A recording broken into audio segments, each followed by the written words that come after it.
moi atentos ao que denuncian agora os veciños da Asociación do Araño en Rianxo. Piden man dura pros donos das leiras que están sen rozar. E fano porque saben ben o que é ter o lume o carón das vivendas. No ano 2016 houbo que desaloxar varias casas porque chegaron as lapas o carón das casas, o carón das súas portas. Parece ser que aquí hai pois unha dobre problemática. Por un lado, donos os que lles dá igual esta medida, que deciden non limpar as súas fincas porque non lle dá a gana, e por outro lado existe outra problemática. Parece ser que hai donos pois que non están identificados por mor de herdanzas sen repartir. O que pide esta asociación é que o Concello tome medidas para que cando acabe o 31 de maio todas as leiras estén ben limpas.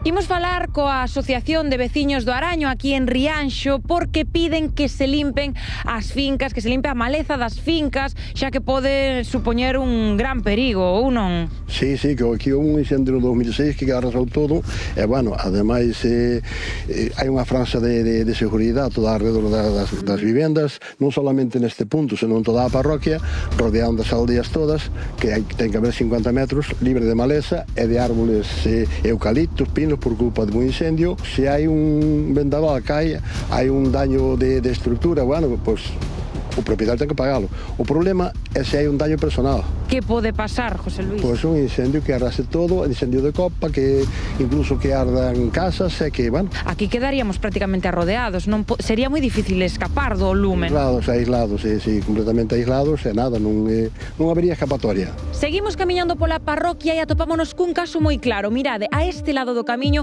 unha finca ben coidada, toda verde, pero cruzamos o camiño e atopámonos cunha que é todo o contrario, como vedes, chea de silvas e maleza. Haberá todo tipo de perfiles, hai xente que sabe que a ten e pasa de todo porque non sinte a obligación de ter que limpala, e outros que foi para a Argentina, os heredeiros non saben quen son, pero eu creo que aquí máis ou menos controlanse todas. Home, nós entendemos que primeiro había que ir polas boas, e a xente sabe que se ten unha matojeira así ao lado das casas, eso non é correcto, non está ben, porque eu se fora a miña casa esa que non é, non me gustaría ter isto aquí porque é un peligro. Ata que prazo ten a xente para limpar as súas fincas? En principio diz que hasta o 31 de maio. Aquí que estamos vendo, a ver, esta maleza toda está comendo xa esta finca desa casa. Sí, que é moi bruto, isto é moi bruto, porque como veña un incendio, isto vai, bueno... E aquí xa houbera hai anos, non? Houbera un incendio, que pasou? Cando foi isto?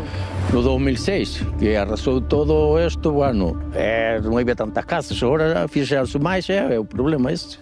Chegamos ata a Ferrería, unha aldea que tivo que ser desaloxada no 2006 por un incendio que quedou gravado na memoria dos veciños.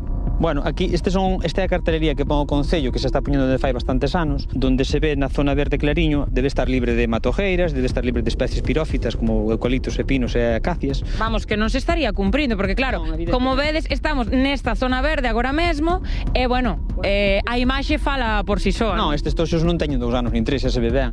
E cando houve aquí un incendio de copas, como foi no 2006, pois foi cando tiveron que desaloxar a aldea, foi unha situación moi peligrosa. Vostede vive nesta casa que tivo que ser desaloxada nese incendio do 2006? Con miña nai que houve que levar para a Polideportiva de Rianxo. Desde o 2010 estou mandando todos os anos escritos ao Ayuntamiento. Se é responsabilidade de quen sea, que faja o que non faja. Nós o queremos é que se limpie. Prevenir para non lamentar. Eso porque despois non ten remedio.